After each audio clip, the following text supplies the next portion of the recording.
Fala pessoal, hoje estamos inaugurando o programa com entrevista com o nosso convidado muito especial em razão do momento de segurança pública que estamos atravessando. Estamos inaugurando o programa Terça com La Terça e nosso convidado de hoje é o delegado de Polícia Civil, Dr. Marcos Neves. Está aqui conosco, vamos falar da sua vasta experiência na Polícia Civil e muito mais. Bem, com vocês, Dr. Marcos Neves. Boa noite. Marcos Neves, delegado de polícia. Durante 30 anos eu servi a minha instituição Polícia Civil do Estado do Rio de Janeiro. Ingressei na Polícia Civil no ano de 1988, oriundo da Marinha de Guerra, do Corpo de Fuzileiros Navais, onde servi por 5 anos. E passei por diversos órgãos da Polícia Civil, interior, Baixada, capital, delegacias especializadas. E desenvolvi também uma atividade acadêmica. E sou professor de Direito Constitucional e Filosofia do Direito. E hoje eu encaro a questão da segurança pública como o problema mais grave a ser enfrentado pelo Estado brasileiro. Porque há uma politização da questão da segurança. Infelizmente, algumas pessoas que não têm o mínimo de responsabilidade se utilizam da questão da segurança pública para fazer politicagem e elegerem pessoas que não têm comprometimento com as instituições, em especial as instituições policiais. Isso tem que ser combatido e trabalhado com muito rigor por aqueles que têm responsabilidade e comprometimento com o Estado de Direito. Bem, vocês viram, né? Nosso convidado conhece a matéria e também é da área acadêmica, viu? Para muita gente acha que os policiais foram pegos a laço. Há tempos que já mudou a situação e já que ele falou, né, do seu histórico, começou na Polícia Civil, ele também foi, antigamente se falava detetive de polícia, né? Eu também fui detetive de polícia, fui seu colega, né? Só lembrar o colega Marcos Neves, eu fui detetive de Polícia Civil, hoje o nome do cargo chama-se inspetor, fui oficial de justiça do nosso estado do Rio de Janeiro com muito orgulho, profissão essa que também está na linha de frente, no combate, né, no cumprimento do dever, né, da justiça, o longa-mãos da justiça, e delegado de Polícia Federal, onde fizemos muitos trabalhos. Tive uma pequena passagem, podendo falar e ensinar alguma coisa para alguém, mas não tenho a experiência acadêmica do nosso colega. E nós estamos num momento muito interessante, porque o nosso estado do Rio é um estado conflagrado. Você bem ressaltou a questão do problema de segurança pública no Brasil. Essa é uma dura realidade que o nosso atual ministro da Justiça vai se debruçar. Também é um colega delegado de polícia, pela primeira vez é um colega delegado de polícia, à frente do Ministério da Justiça e Segurança Pública. E temos a situação do Rio, que é uma situação muito peculiar, permeada por narcoterroristas. E hoje nós vamos também bater um papo sobre o Jacarezinho, a operação, e também a questão que eu falei na Comissão de Segurança Pública recentemente, numa audiência pública que lá tivemos, sobre atirar ou não, como cumprir os mandados de prisão. Tom Marcos, por favor. A questão específica do Jacarezinho, eu tenho conversado com muitos colegas e com autoridades policiais que participaram da operação. O que há na realidade é uma forma diferenciada de perceber o problema. Nós temos que entender que a autoridade policial, o delegado de polícia, o coronel da Polícia Militar são agentes públicos atrelados ao princípio da legalidade, é o que dispõe o texto constitucional. E nós vivemos num Estado democrático dito de direito. E se nós pensamos que vivemos num Estado democrático de direito, nós temos que entender que há o princípio da obrigatoriedade. A autoridade policial, oficiais da Polícia Militar diante de uma situação concreta, lembrando que o tráfico de drogas é um crime permanente, a associação ao tráfico é um crime permanente, tanto a autoridade policial como oficiais da Polícia Militar têm a obrigação de combater a criminalidade.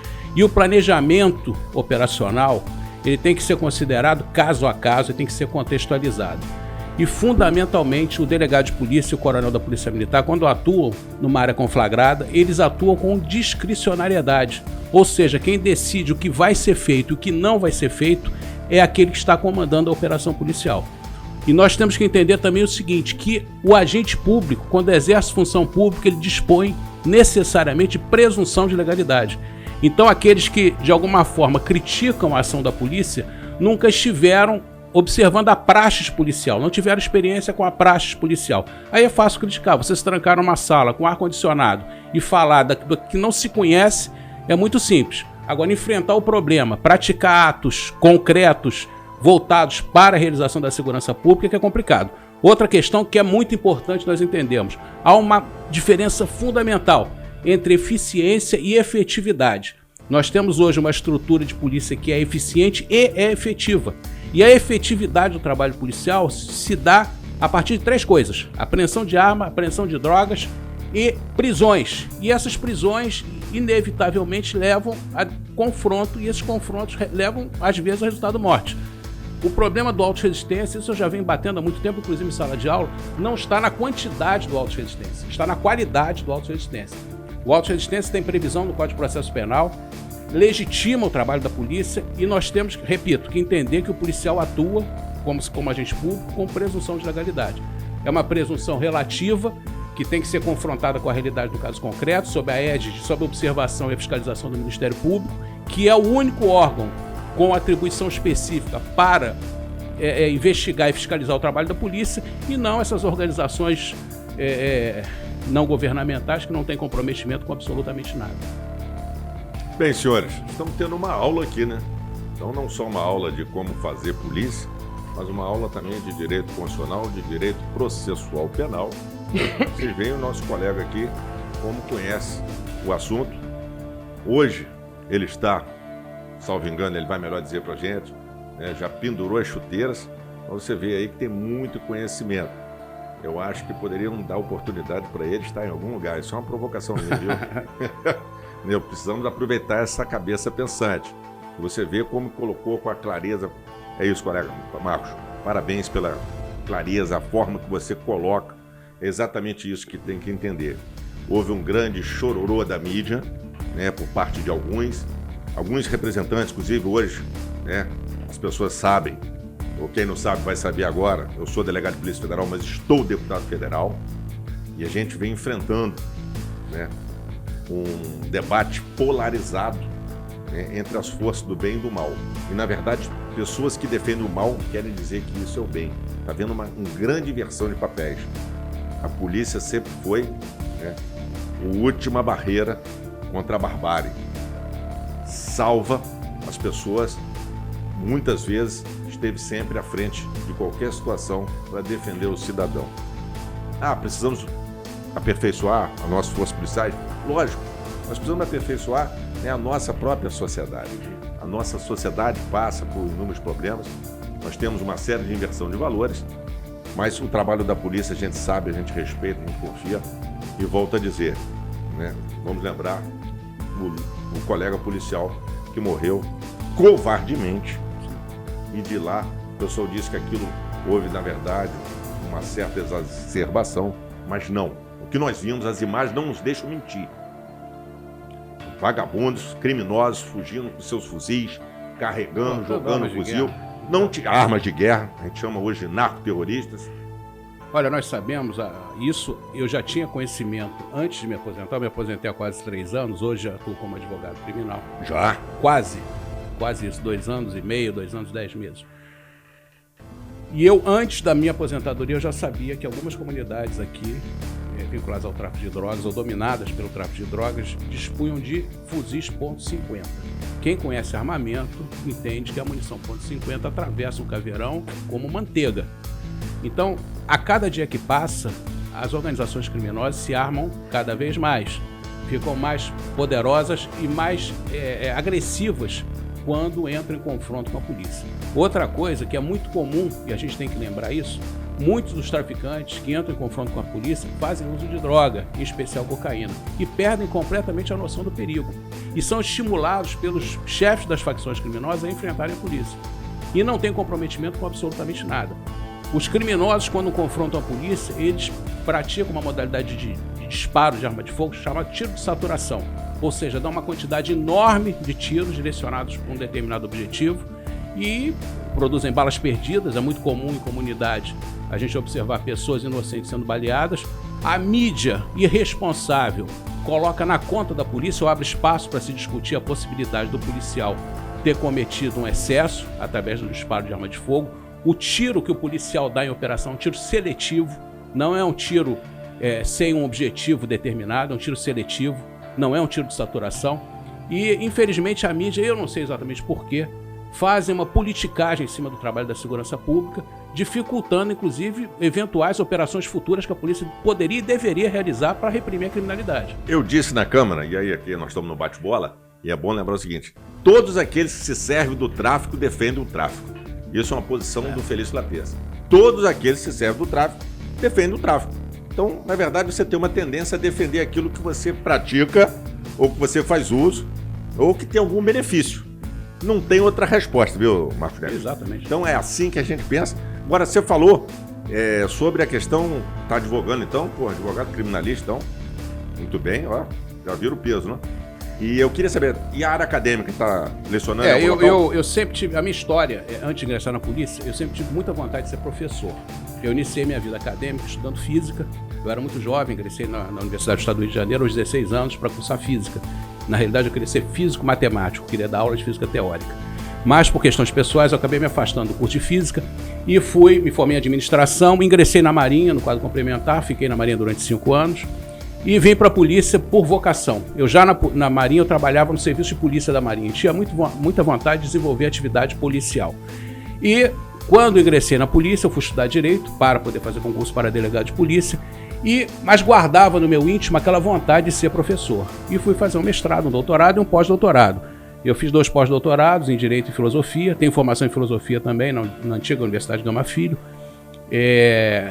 Ganhei um título de doutor honoris causa por um instituto de direito político aqui do Rio de Janeiro, que era presidido na época por um professor chamado José Maria Madeira, que é um grande publicista, um grande administrativista, talvez um dos maiores desse país. E é isso, hoje atuo basicamente na Academia de Polícia, componho a banca do concurso para delegado de polícia em Direito Constitucional e sou professor licenciado da Universidade da Uniswan, do Centro Universitário Augusto Mota, que tem sede em Bom Sucesso, e continuo estudando. O estudo ele é permanente e tenho hoje uma grande proximidade acadêmica com a filosofia do direito. Hoje meu grande objetivo, meu grande foco é a filosofia do direito, fazendo um bate-bola com o direito público, em especial o direito constitucional. Bem, nosso convidado, vocês já perceberam, né? É um homem das letras, um acadêmico, né? Professor, advogado, homem de polícia. Hoje, advogado criminal, eu tenho certas restrições no exercício da advocacia. Eu não advogo para organização criminosa. Isso é um ponto de partida para a atividade como advogado. E eu acho muito importante que o policial, principalmente aqueles que comandam as instituições policiais, eles tenham uma boa formação para serem capazes de argumentar contra aqueles que não jogam a favor das instituições policiais. Isso tem que virar uma regra dentro da nossa formação. Há uma preocupação muito grande do atual secretário de Polícia Civil, Alan Turnovski, que eu já conheço há muito tempo. É uma das melhores cabeças que a nossa polícia tem. Hoje eu falo com conhecimento de causa e sem medo de errar. A cúpula da nossa instituição Polícia Civil é a melhor.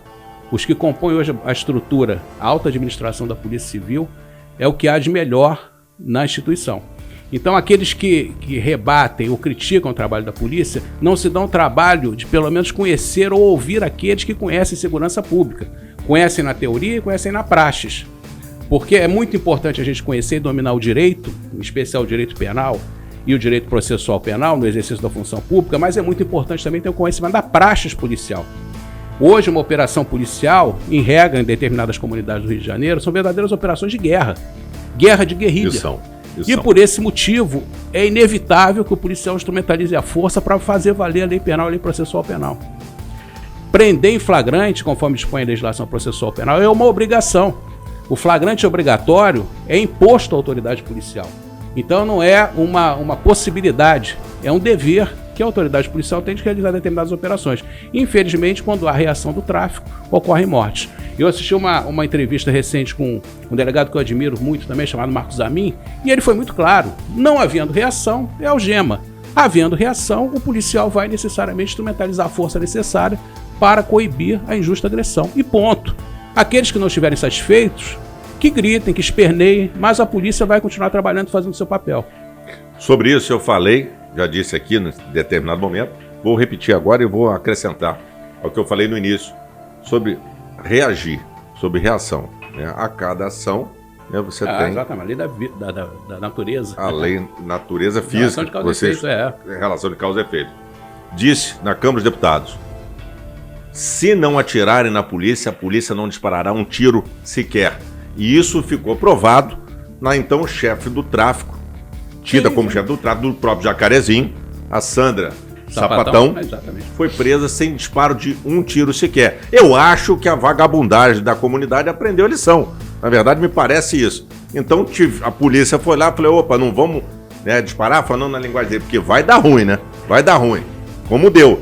Então é o seguinte, nós vimos eles pulando com as suas armas de guerra, ninguém entregou arma. E aí eu faço um outro apelo aqui, que vai quem assistir, para direcionar aqueles que defendem o uso de armas nas mãos de criminosos. Os homens e as mulheres de bem podem e devem ter armas, essa é a opinião do Felício Latês, para defender a sua própria vida, da sua família, da sua propriedade, inclusive. Sim. Porque quem não quer, meu irmão, ninguém mete a mão onde não lhe é chamado. Não mete a mão em cumbuca. E aí o que nós vimos? O pessoal, oposição ao nosso atual governo, inclusive, que faz festa para bandido, não faz a campanha do desarmamento. Eu bato muito nessa tecla, viu, Marcos Neves? Bato muito nessa tecla.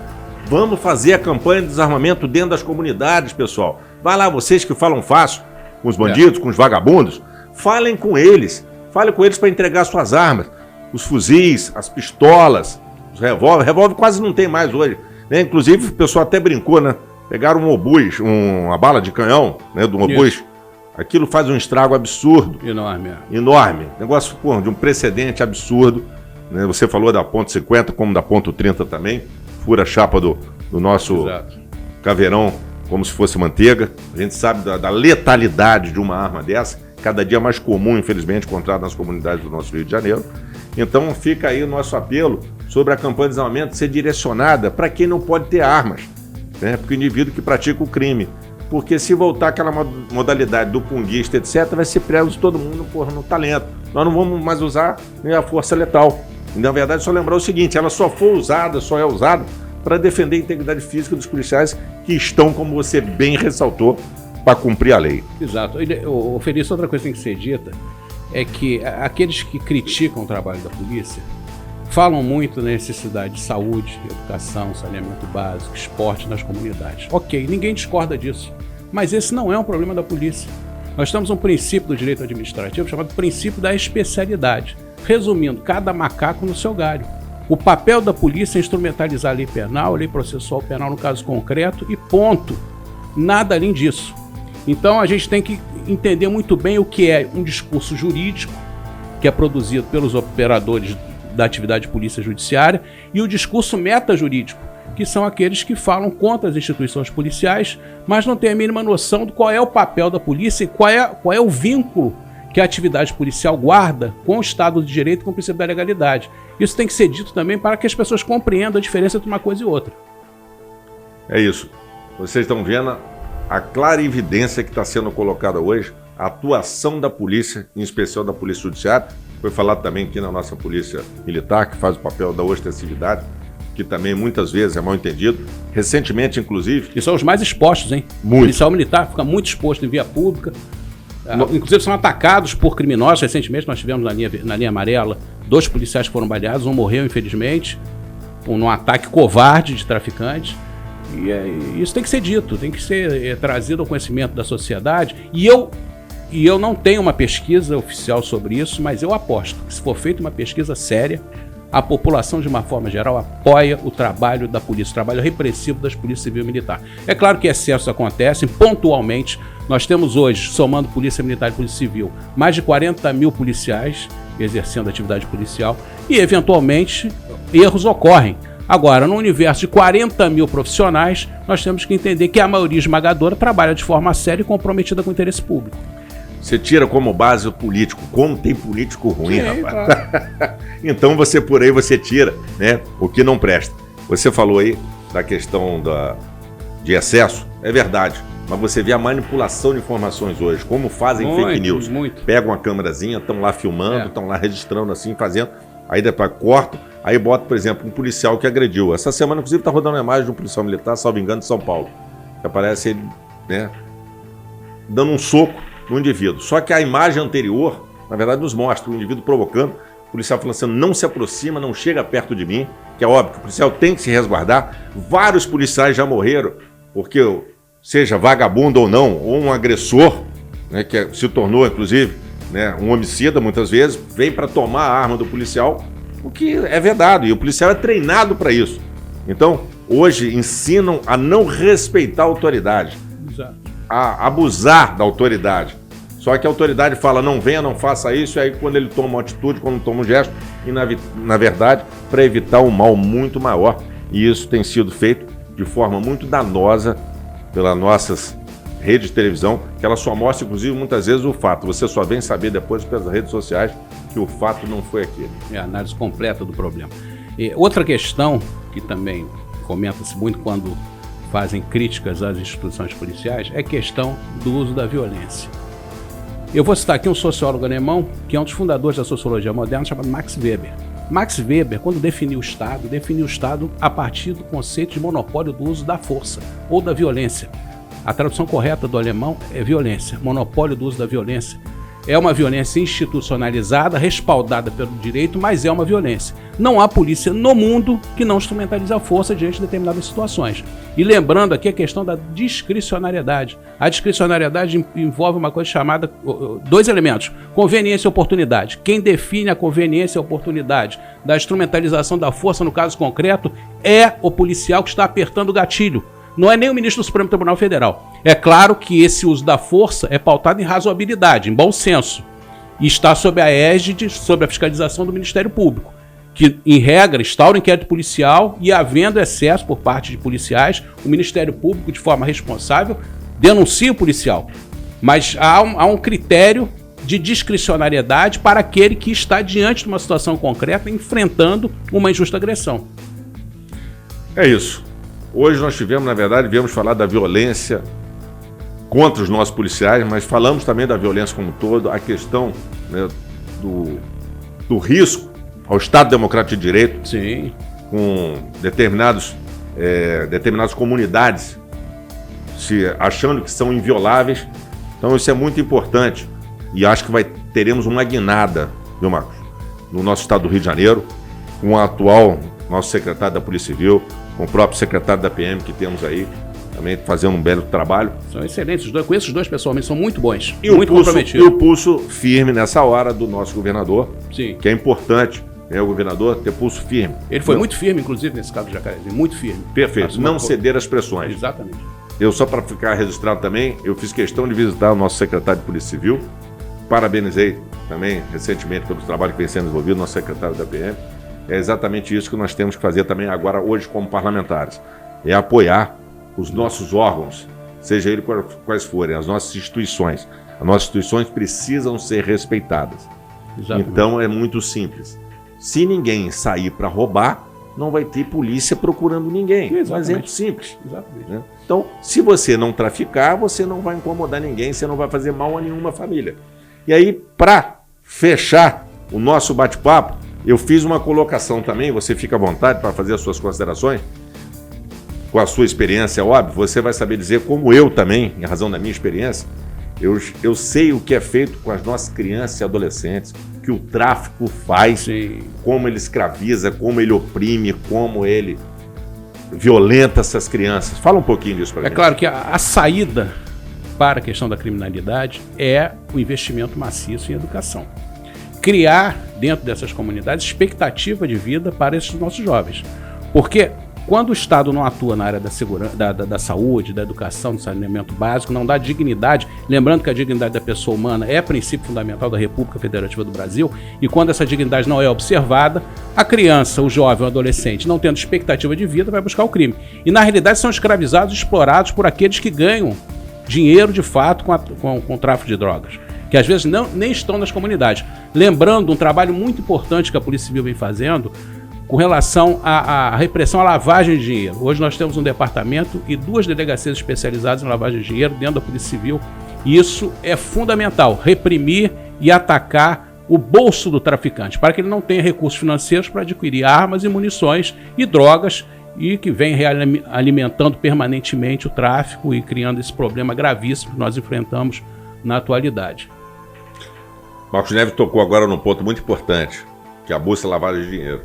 A Polícia Federal há tempos já se especializou no desvio de verba pública, que é outro grande malefício que acontece nesse Brasil, para tentar colocar o país no trilho, que haja investimento onde há investimento, né?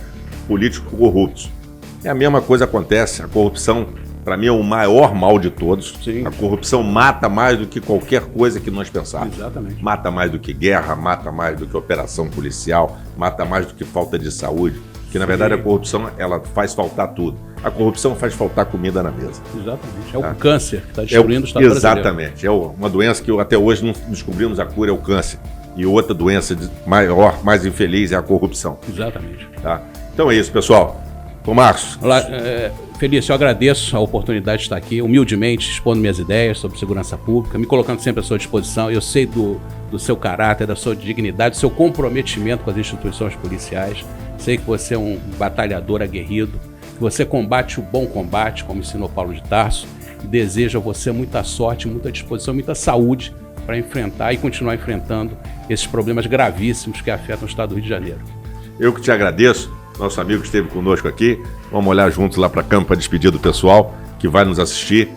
Queremos que tenha muita audiência, é o Terça com La Terça, que vai começar a rodar. E você viu o nível do nosso estreante hoje conosco. Na verdade, aula de direito, né? Uma aula de vida, uma aula de vivência, uma pessoa do bem, sempre ombreou ao lado do bem. Nosso slogan de campanha, viu, Marcos? O lado do bem não para. Tá? Vamos continuar fazendo. Não abrimos mão dos nossos princípios, ideais e valores. E queremos muito que vocês aproveitem, né, o nosso canal, que será divulgado, tanto em podcast, da forma que precisar ser divulgado, porque hoje a mídia social está aí exatamente para levar conhecimento, trazer instrução, que isso também você fez, na verdade, para mim foi uma aula de direito que faltou até nos meus bancos acadêmicos. Mas, felizmente, eu sou bom aluno, é sempre bom aprender. Para terminar, como dizem e me ensinaram no Corpo de Fuzileiros Navais, ad sumos, aqui estamos. É isso aí. Ad sumos, aqui sempre. Um abraço. Um abraço. E você que assistiu, inscreva-se no nosso canal, dê lá o seu like ou o seu dislike, isso é importante, a sua opinião. Continue conosco e ative o sininho para receber as nossas notificações.